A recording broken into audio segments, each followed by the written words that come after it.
Rafi' bin Khadij radhiyallahu anhu qala qala Rasulullah sallallahu alaihi wasallam asbihu bisubhi fa innahu a'zamu li ujurikum. Nih, nah itu ya.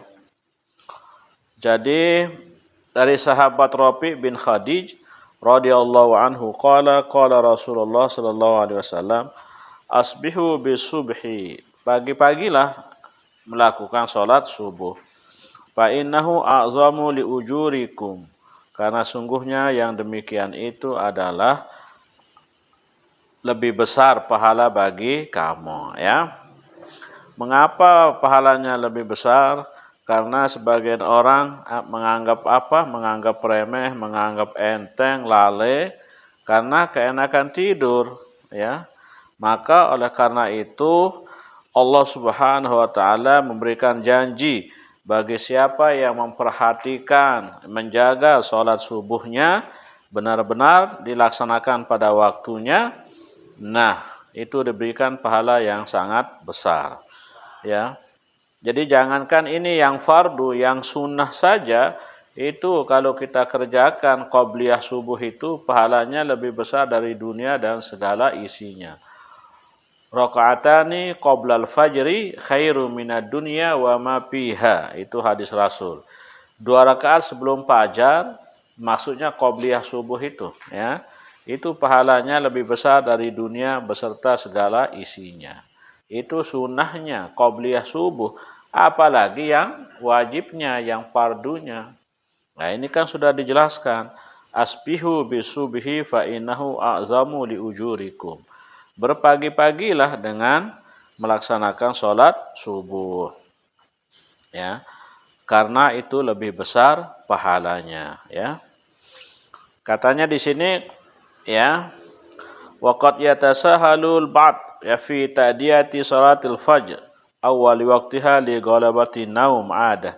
Ya, kadangkala sebagian orang menganggap menggampangkan itu, ya, sholat subuh.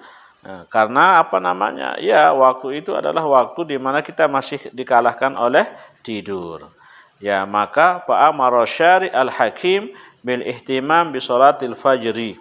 Nah, itu ya, awalan bi tahaqquqi tulu'ihi wa thaniyan bi ta'diyati fi waqtihi. Ya. Wa bayyana anna dzalika sababun, ya, limudha'afati tsawabi. Nah, jadi oleh karena itu Allah sangat memerintahkan untuk benar-benar memperhatikan, menjaga sholat fajar. Pertama, ya, benar-benar mengetahui bahwa fajar telah terbit. Kemudian yang kedua, ya, menunaikan atau mengerjakan sholat subuh itu tepat pada waktunya. Itulah yang menyebabkan pahalanya sangat besar diberikan oleh Allah kalau kita memperhatikan sholat subuh, ya. Nah, itu. Kemudian selanjutnya, An Abi Hurairah radhiyallahu taala anhu anna Nabiyya sallallahu alaihi wasallam qala man adraka minas subhi rakaatan. Siapa yang mendapatkan dari sholat subuh 1 rakaat qabla an tatlu'a syamsu, sebelum terbit matahari, faqad adraka subha, maka sungguh telah mendapatkan apa namanya sholat subuh. Misalnya apa?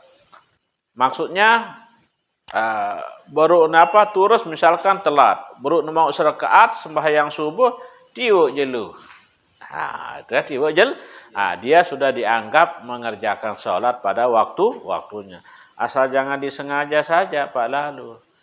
Sudah bangun, orang azan sudah bangun, tokol sampai mantu main bal dulu, sampai selesai bal, baru nak sembahyang, nak sembahyang terbit matahari. Kalau itu lali namanya, lali. Misalkan kalau kita benar-benar terlambat bangun, begitu kita bangun, wah menah, nah nyerepok ta ngulu sembahyang. Mau serakaat tiuk jelu. Berarti kan sudah habis waktu subuh. Nah, lagu agama menganggap kita sudah mendapatkan atau sudah sholat subuh tepat pada waktunya. Walaupun 1 rakaat itu sudah terbit matahari. Itu yang memang tidak disengaja. Nah, itu ya. Jadi semua sholat ini sama. Semua sholat sama. Ya. Nah, man adraka minas subihi, siapa yang mendapatkan di sholat subuh rakaatan 1 rakaat saja qabla an tatlu asyams, ya, sebelum terbit matahari. Faqad adraka subha, maka sungguh telah mendapatkan sholat subuh. Wa man adraka raka'atan minal asri qabla an taghruba syamsu faqad adrakal asra. Sama juga siapa yang mendapatkan 1 rakaat salat asar sebelum terbenam matahari, maka sungguh telah mendapatkan salat asar. Sama juga misal kelolosan tidur misalkan. Kalau ada dek na sapu pa, gana maghrib pa na sembahyang asar. Jadi sembahyang asar baru mau 1 rakaat datang waktu maghrib. Nah, sudahlah, itulah rahmat Allah, kasih sayang Allah. Kita masih dianggap melaksanakan sholat tepat pada waktunya. Itu kalau memang tidak ada unsur kesengajaan. Benar-benar lupa atau ada sesuatu sebab yang kita tidak bisa menghindarinya, misalkan, ya.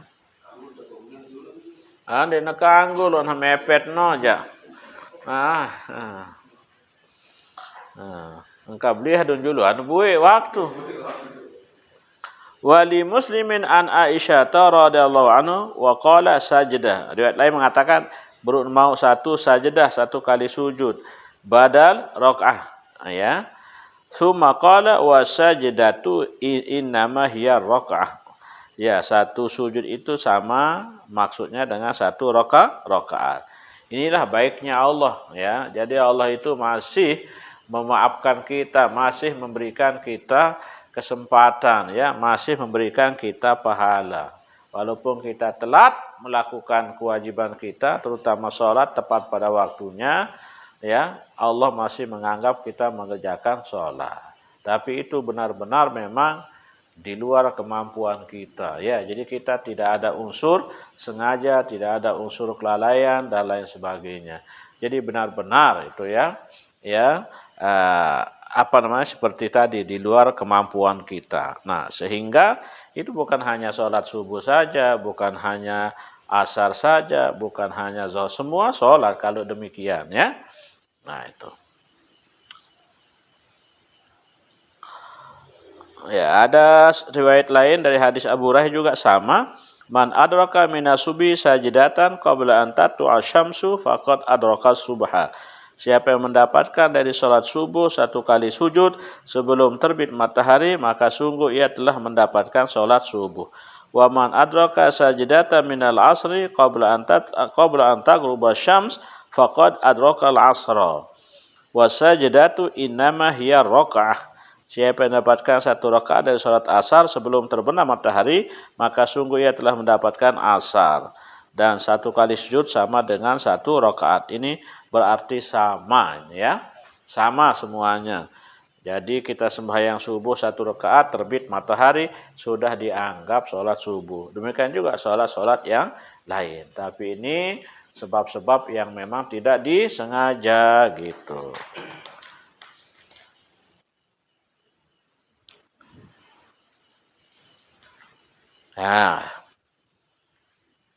An Abi Sa'id Al-Khudri radhiyallahu ta'ala qala sami'tu Rasulullah yaqul la salata ba'da subhi hatta tatlu'a syamsu. Tidak ada salat setelah subuh sehingga terbit matahari. Maksudnya qabliyah subuh itu tidak ada paladu. Jadi tidak ada salat sunnah setelah salat subuh sehingga terbit matahari. Kalau terbit matahari nanti ada salat duha. Jadi tidak ada ba'diyah, tidak ada salat sunat sesudah salat subuh. La salata ba'da subhi hatta tatlu'a syamsu. Tidak ada salat setelah subuh sehingga terbit matahari. Wala salata ba'dal asri, demikian juga tidak ada salat sesudah asar hatta taghiba syam, sehingga terbenam matahari. Muttafaqun alaihi wa lafzu Muslim la salata ba'da salatil fajri. Tidak ada salat setelah salat fajar. Jadi qabli ba'diyah subuh sama ba'diyah asar itu tidak ada sama sekali. Kita tidak dianjurkan untuk melaksanakan salat ba'diyah untuk salat asar, begitu juga ba'diyah untuk salat subuh.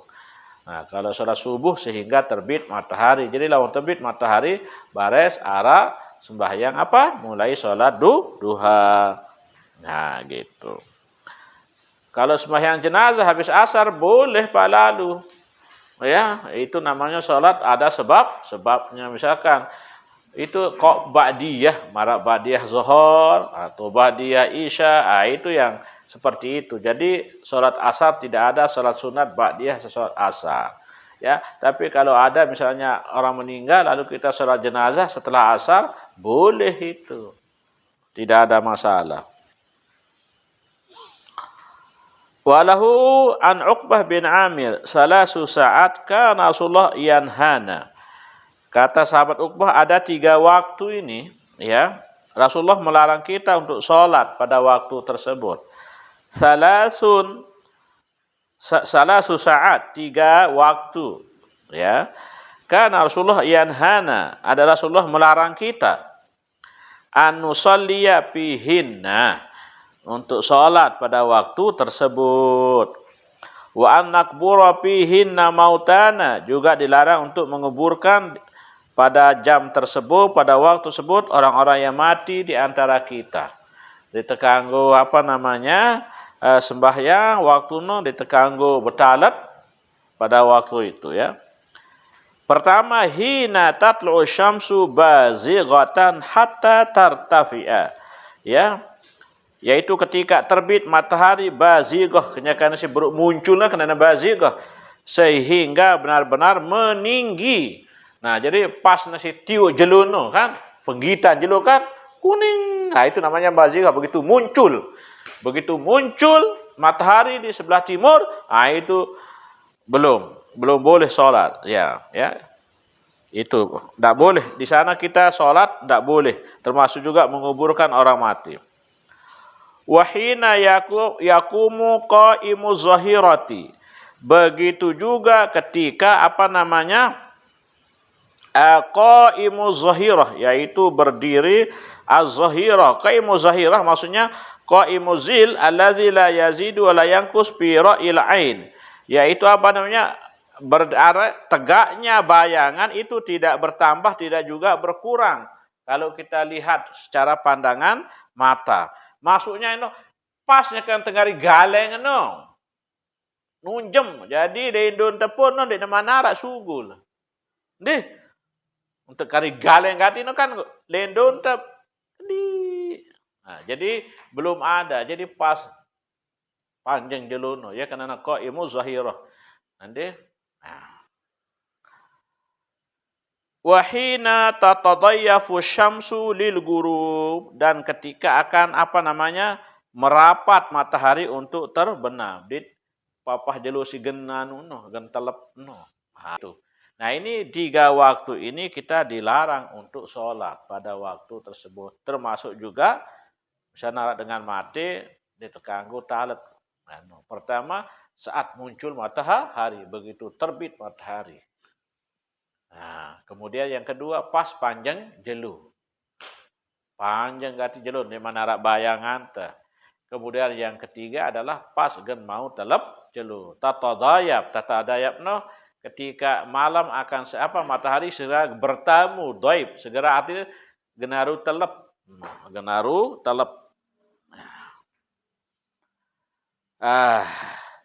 Zada illa yaumal jum'ati, kecuali hari Jumat. Ya kan, kecuali hari Jumat, karena kita akan sholat Jumat itu pun dilakukan ya kalau sudah condong matahari kan iman khutbahnya. Ya kan? Nah, jadi Jumat itu sudah artinya matahari itu sudah condong ke arah barat. Nah, ini adalah waktu yang kita dilarang ya oleh Rasulullah untuk kita sholat, ya. Nah, itu waktu-waktu tersebut termasuk betalat misalkan. Nah,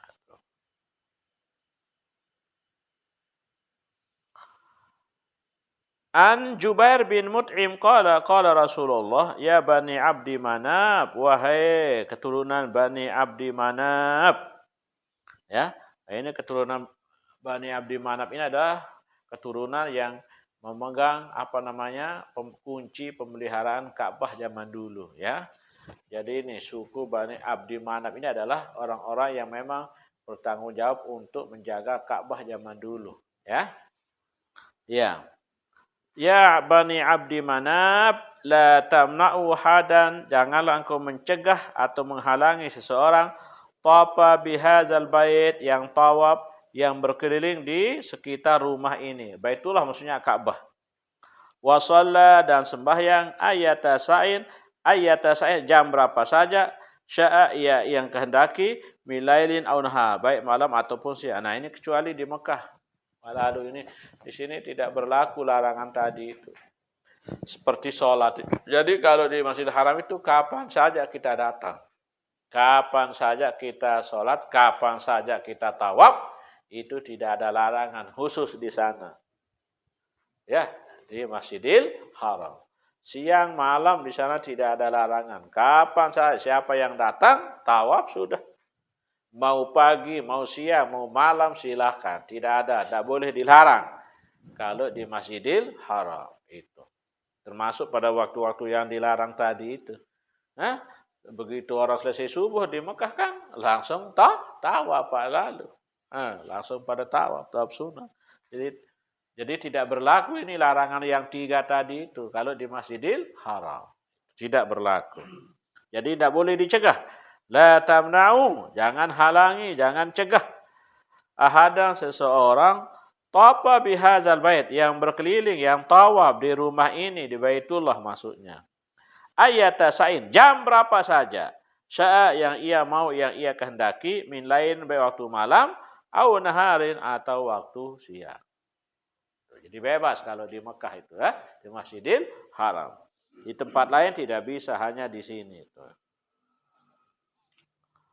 Ani Ibnu Umar radhiyallahu anhu qala anna Nabi qala asy-syafaqu al-humrah. Nah, ini waktu maghrib. Yang namanya syafaq itu mega-mega itu adalah warna yang merah-merah. Jadi begitu selesai misalnya maghrib, begitu selesai azan, misalnya maghrib kan, kalau tidak waktu hujan seperti zaman sekarang, waktu ini kalau lagi musim misalnya musim tidak hujan, kalau kita perhatikan kalau langit lagi cerah, begitu terbenam matahari maka akan kelihatan warna merah di langit itu kan jelas. Nah, selama waktu merah itu ada, namanya syafaq, berwarna merah itu, selama itu waktu maghrib masih ada. Ya, selama masih ada warna merah di langit, terutama kalau kita pandang ke barat itu. Atau di sekeliling kita masih ada warna merah, berarti masih waktu maghrib. Begitu habis warna-warna merah, mega-mega merah itu, sudah masuk waktu isya. Nah, jadi asyafaqu al-humrah. Yang namanya syafaq itu yang kemerah-merahan, yang merah di langit itu. Utamanya pas waktu maghrib. Kira anda serius pada lalu nih? Ya, kalau tidak musim hujan. Cuma kalau musim panas, coba kita perhatikan. Ya, merah. Tadi waktu mau terbenam kan kuning. Nah, itu biasanya masyarakat Hindu itu, orang Hindu di sana dia, atau penyembah api, penyembah matahari itu di sana dia ibadah di pinggir pantai itu ya. Saat warna kuning itu, warna kuning dan mulai memerah. Itu kan begitu terbenam kelihatan warna merah. Nah, itulah permulaan awal maghrib.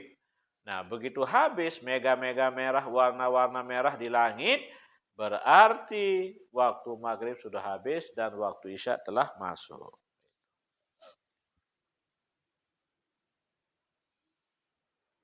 Nah, ini kan ada hadis fa idza ghaba syafaqu wajabati shalah.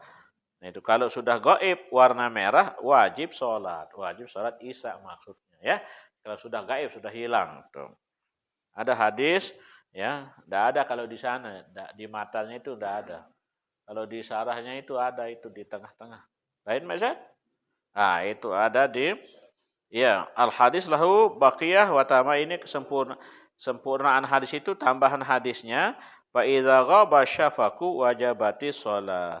Kalau sudah gaib warna syapak merah artinya gaib hilang, maka wajib salat. Maksudnya sudah wajib masuk waktu isya.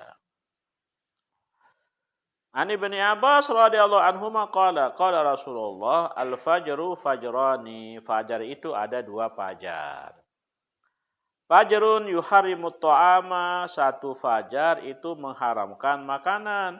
Wa tahilu fihi sholati, dan halal padanya makan. Halal padanya apa? Sholat.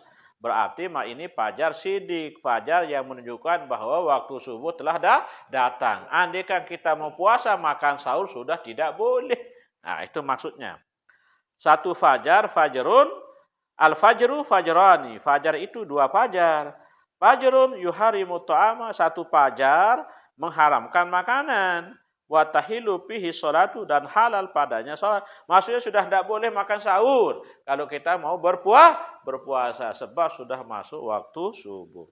Wa fajrun tahrumu fihi sholat, dan satu fajar haram padanya sembahyang, ai sholati subhi wa yahilu fihi ta'am, dan halal padanya makanan. Nah, kalau fajar ini adalah fajar yang pertama, berarti kita di sanalah kita bangun untuk makan sahur karena waktu subuh belum datang. Kapan kira-kira jaraknya itu antara fajar yang pertama dengan fajar yang kedua, fajar yang sesungguhnya? Kalau kita baca sekira-kira 50 ayat Al-Qur'an. No. Begitulah jarak paling paling pendek, yaitu ente baca Quran secara jelap-jelap, secara jamak-jamak lah, biasa. Kita baca 50 ayat, itu berarti sudah mau masuk waktu subuh. Antara fajar awal dengan fajar yang kedua, fajar yang menunjukkan bahwa waktu telah datang. Nah, jadi fajar yang pertama, fajar yang kita boleh makan sahur untuk puasa. Tidak boleh sholat. Maksud tidak boleh sholat di sini adalah sholat subuh. Kalau sholat malam masih boleh. Kalau sholat tahajud itu masih boleh. Yang dimasukkan tidak boleh sholat di sini adalah sholat subuhnya. Tapi kalau sholat malam silahkan sholat tahajud. Nah itu. Dan fajar yang kedua, fajar siddiq. Fajar yang jujur, fajar yang benar, yang menunjukkan bahwa subuh itu telah datang. Nah, andaikan itu tidak musim hujan, kalau kita lihat langit itu bintang gemintang masih sangat jelas sinarnya, kelihatan langit itu bersih. Nah, itu ya, langit bersih. Nah, itu dia.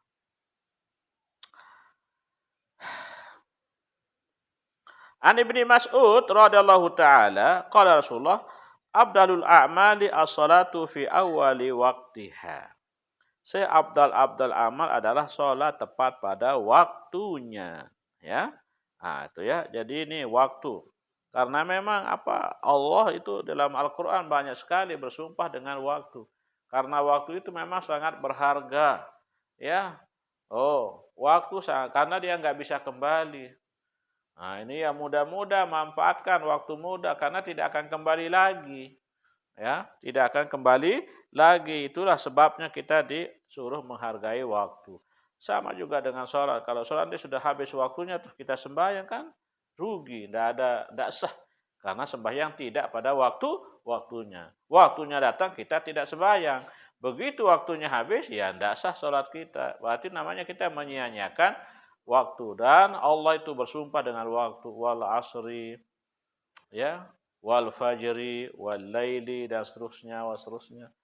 Nah, itu semuanya menggambarkan bahwa Allah memerintahkan kita untuk memperhatikan waktu. Karena waktu itu sangat berharga dan tidak akan pernah kembali. Ya. Jadi kata Rasulullah, Afdalul a'mali, amal yang paling utama adalah as-salatu fi awwali waqtiha. Jika kita mengerjakan sholat tepat pada waktunya. Ini hadisnya panjang, sebenarnya hadisnya panjang. Dalam Sahih Bukhari Muslim juga disebutkan, An Abi Amr Asy-Syaibani qala hadatsani sahibu hadzidar wa asyara ila dari Abdullah bin Mas'ud. Dari sahabat Abdullah bin Mas'ud qala sa'altu Rasulullah. Ibnu Mas'ud bertanya kepada Rasul, ayul amali ahabu ila Allah. Rasul, amal apa yang paling dicintai oleh Allah? Qala as-salatu ala waqtiha. Oh, yang pertama salat tepat pada waktunya. Itu jawaban Nabi ketika ditanya oleh sahabat Abdullah bin Mas'ud. Amal apa yang paling dicintai oleh Allah? Yaitu salat yang dikerjakan tepat pada waktunya. Qala summa ayu. Kemudian apa? Birrul walidain. Nah, yaitu apa? Berbuat baik kepada kedua orang tua, artinya bakti kepada kedua orang tua. Iya, karena juga di dalam Al-Qur'an selalu gandeng itu. Surat Luqman itu ya, anishkurli wali walidaik, firman Allah, bersyukur kepadaku dan bersyukur kepada orang tua. Nah, kemudian juga banyak hadis. Nah, itu ya. Karena yang paling berjasa dalam hidup ini ya pertama tentu orang tua. Karena orang tua lah kita menjadi polisi seperti Pak Lalu. Apapun posisi jabatan kita itu tidak terlepas dari orang tua. Walaupun orang tua kita buta huruf misalkan. Nah, posisi kita itu apapun jadi tidak pernah terlepas.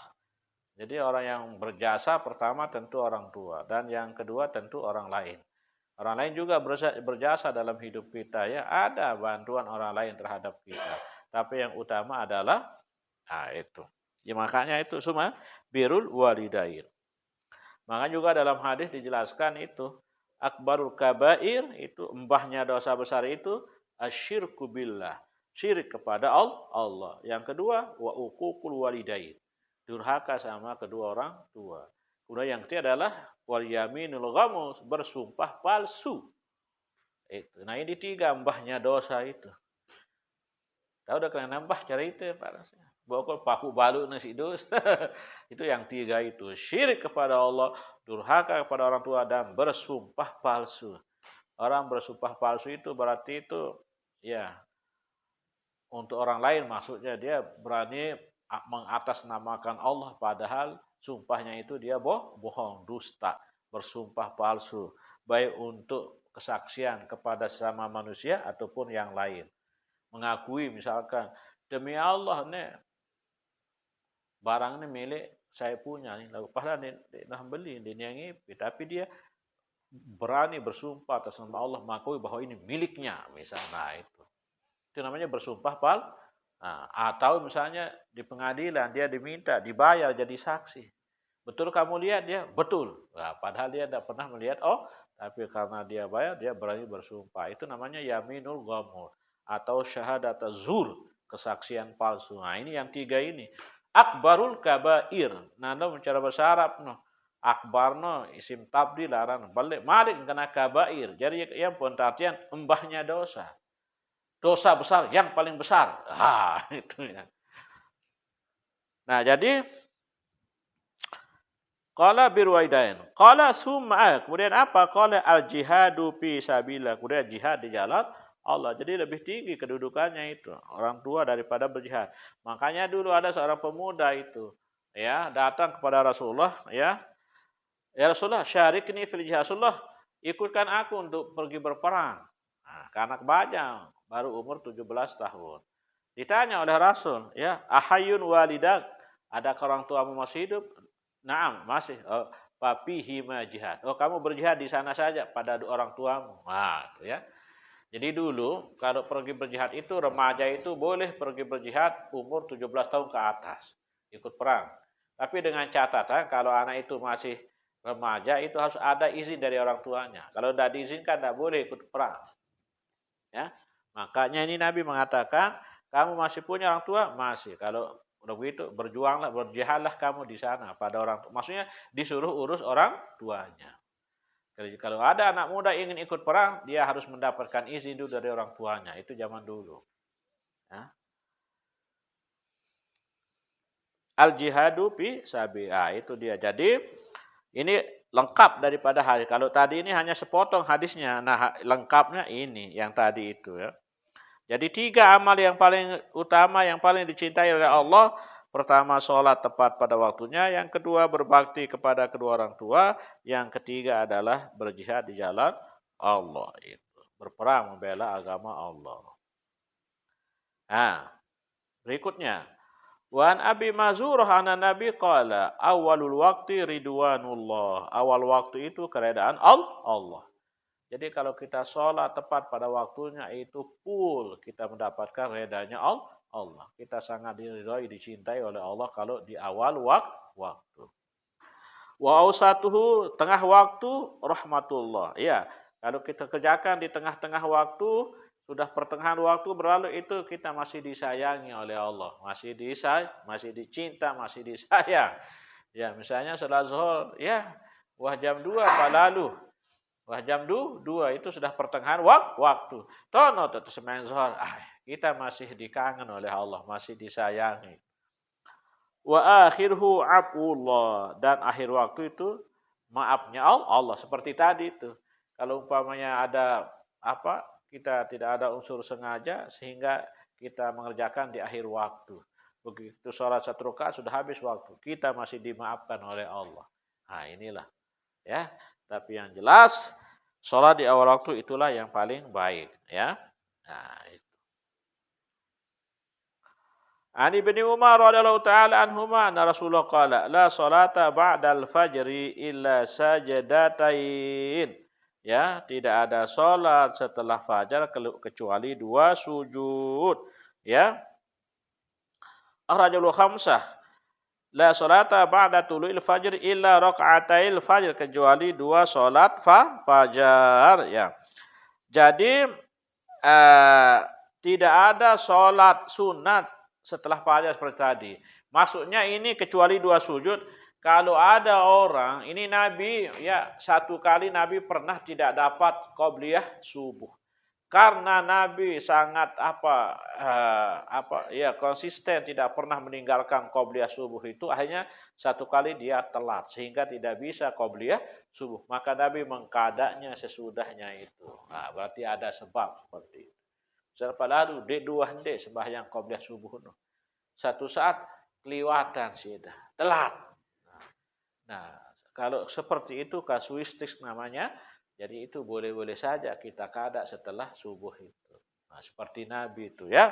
Tapi secara umum bahwa tidak ada sholat setelah subuh. Itu aja.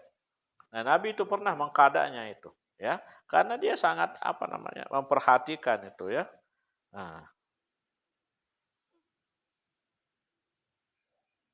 Nah, ini kan hadis berikutnya ini ada. An Ummi Salamah radhiyallahu taala anha qalat, shalla Rasulullah al-asra, Nabi sembahyang asar. Ya. Tsumma dakhala baiti, kemudian setelah asar dia masuk dalam rumahku, kata Ummi Salamah. Ummi Salamah ini kan istri Nabi. Jadi Nabi sembahyang asar, kata Ummi Salamah. Tentu di masjid. Begitu selesai sembahyang asar langsung masuk ke rumahku dengan Ummi Salamah. Tsumma dakhala baiti, kemudian dia masuk dalam rumahku. Fasalla raka'ataini, maka dia sembahyang 2 rakaat. Fasa'altuhu, aku tanya dia. Padahal Nabi mengatakan tidak ada salat asar, tidak ada salat setelah salat asar. Tapi Nabi begitu selesai asar langsung masuk rumah istrinya Ummi Salamah, tiba-tiba di rumah dia sembahyang 2 rakaat setelah asar. Fasa'altuhu, maka aku bertanya, apa kata Nabi? Sugiltu ar-raka'ataini ba'da zuhri. Oh, ini 2 rakaat zuhur ini ya. Tadi aku repot ya, aku ada kesibukan sedikit sehingga terlewatkan 2 rakaat sesudah zuhur. Fasallaituhuma ala, sekarang aku sembahyangkan kedua rakaat itu. Jadi Nabi dia mau sembahyang ba'da zuhur. Jadi selesai asar negawe in kada.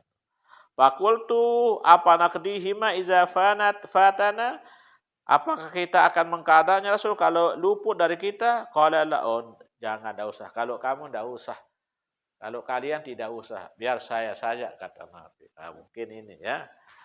Jadi kalau bagaimana kalau kita Rasul, kalau kita yang kelupaan misalkan 2 rakaat sesudah zuhur, apa boleh kita qada selesai asar? Tidak, jangan. Ini khusus saya, kata Rasul. Jadi memang seperti itu. Sama dengan puasa Nabi. Nabi itu kadang-kadang puasa hampir setiap hari. Kalau ada makanan, berbuka. Kalau tidak ada makanan, Nabi puasa. Tapi itu hanya pada diri Rasul, kita tidak bisa. Maka kamu jangan ikuti saya, karena kamu tidak tahu kalau saya ini kapan diberi makan oleh Tuhan saya, katanya Nabi ya. Jadi pada perbuatan-perbuatan tertentu memang kita tidak bisa mengikuti Nabi itu. Ya, seperti ini. Maka Nabi tidak memberikan itu. Jangan ikuti saya. Tuduh, ha? Wallahu a'lam bishawab. Babul azan, bab tentang azan. Bismillahirrahmanirrahim. Alhamdulillah wassalatu wassalamu ala Rasulillah wa ala alihi wa sahbihi ajma'in. Allahumma zidna ilma warzuqna fahma. Allahumma faqina fid din wa allim ta'wil. Rabbana taqabbal minna wa tub alaina innaka antat tawwabur rahim. Rabbana amanna bima anzalta wa tabi'na rasula faktubna ma syahidin. Rabbana atina fid dunya hasanah wa fil akhirati hasanah wa qina adzabannar walhamdulillah.